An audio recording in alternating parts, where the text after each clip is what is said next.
Punten, handphone. Bapak mundur sedikit, bapak mundur sedikit.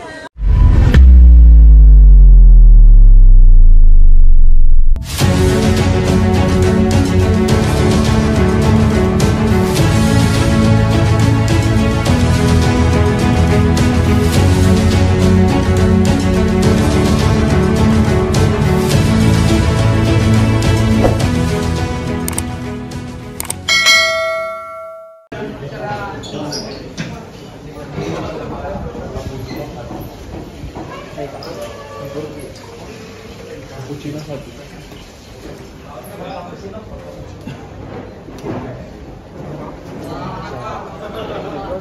Ini sudah keluar. Akan apa? Kita budayawan.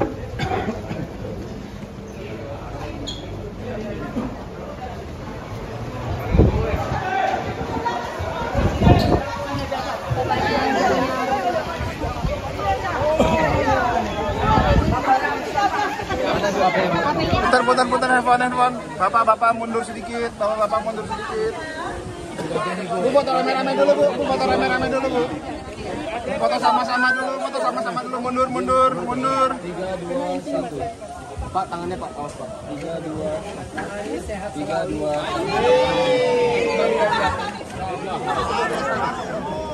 1. Pak Presiden.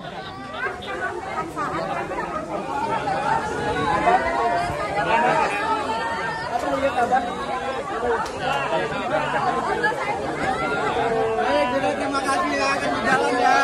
Terima kasih, kasih jalan ya. Punten Ibu.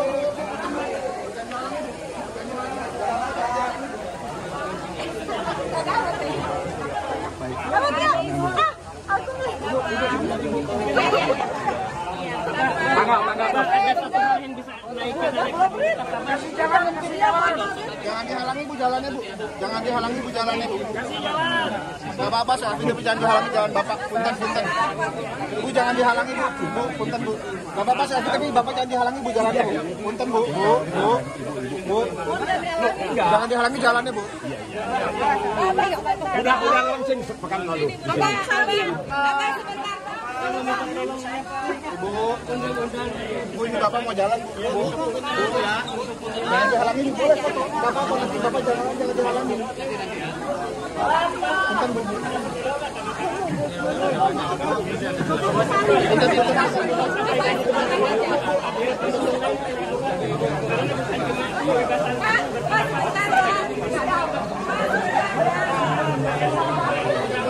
Jangan dihalangi,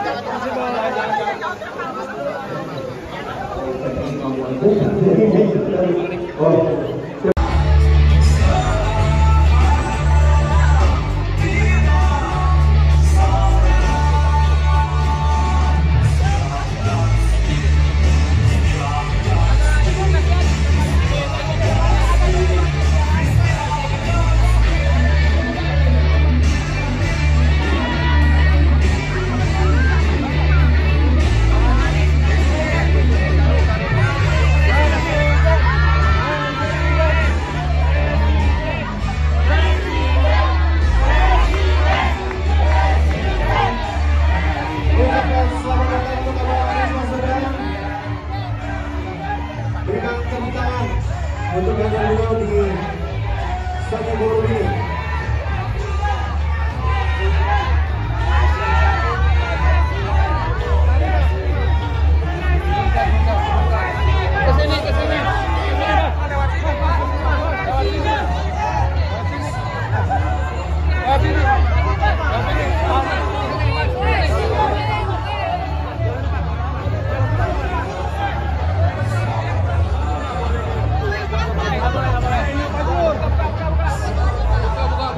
Bener. Posisi yang kedua untuk jalan masuk para hadis. Presiden.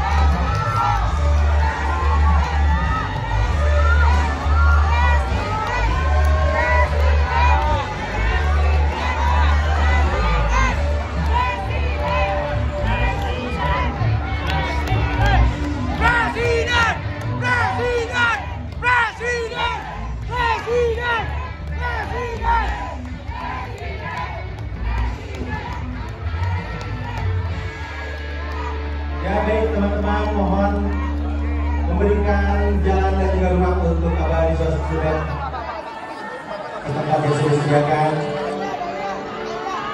Presiden.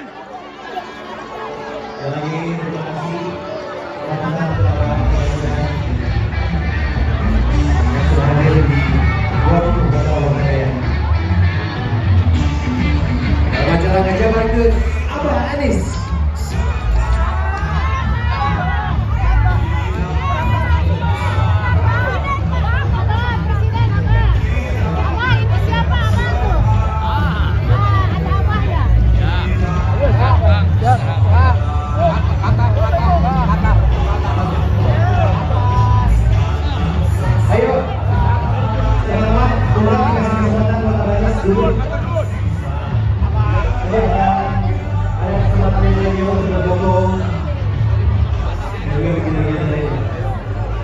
Ya, karena waktu yang tersedia hanya 40 menit lagi buat teman-teman mohon diberikan kesempatan ya duduk Abah Anies duduk. Jadi buat teman-teman mikrofon dulu. Assalamualaikum warahmatullahi wabarakatuh. Abah Anies, saya Wulandari, saya dari Desa Majalaya, saya seorang ibu 2 anak. Kemudian saya adalah seorang budget analis dan analis kebijakan publik.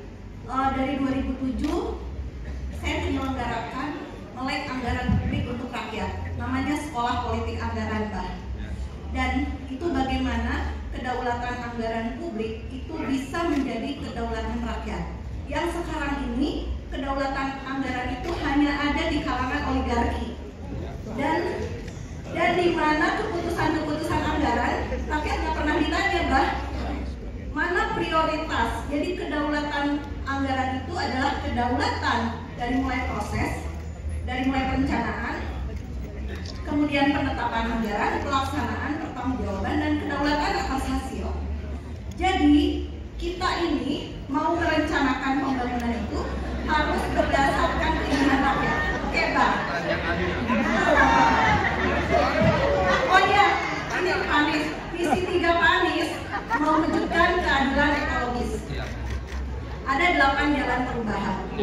Tetapi Pak Anies untuk menjalankan keadilan itu sangat sulit. Saya sudah menulis buku dari 2007.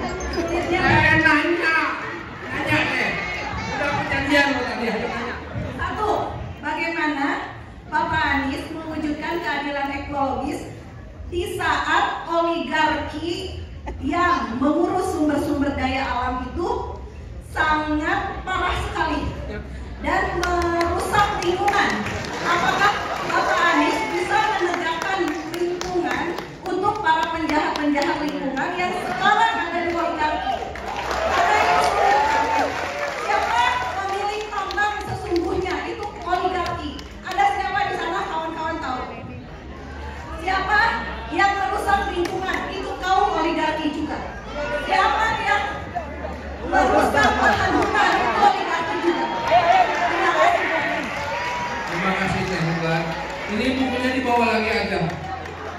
Oh, ini untuk Pak Anies, kalau ini persembahan untuk Pak Anies. Ini pertanyaannya. Simpan. Ibu foto. Sok sini foto dulu. Mana? Ini sama ibu. Ya.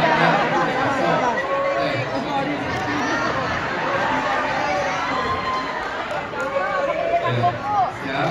Lihat sini.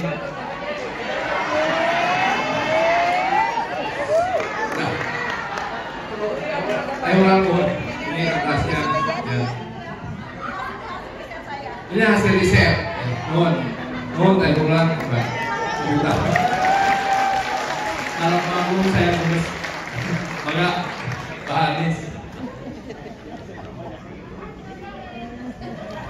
Siap.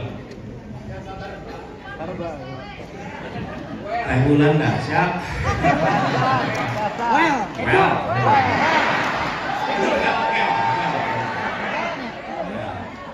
Jadi gini, tadi dibilang bagaimana mewujudkan anggaran itu supaya mencerminkan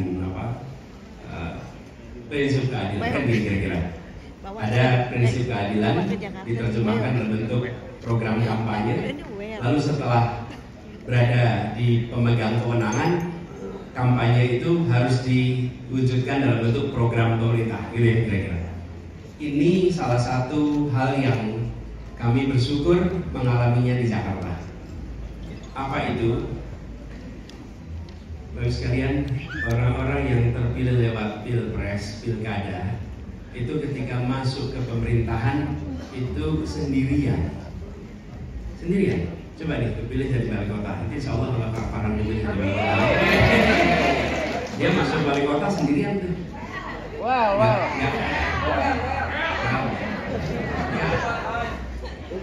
Belum pilkada. Ini contoh aja nih. Masuk sendirian. Pilkada tergantung presiden. Emang presiden mah cawe-cawe gitu.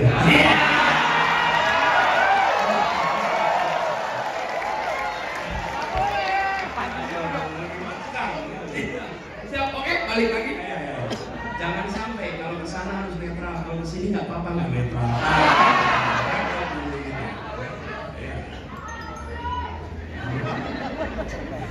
Terus sedikit.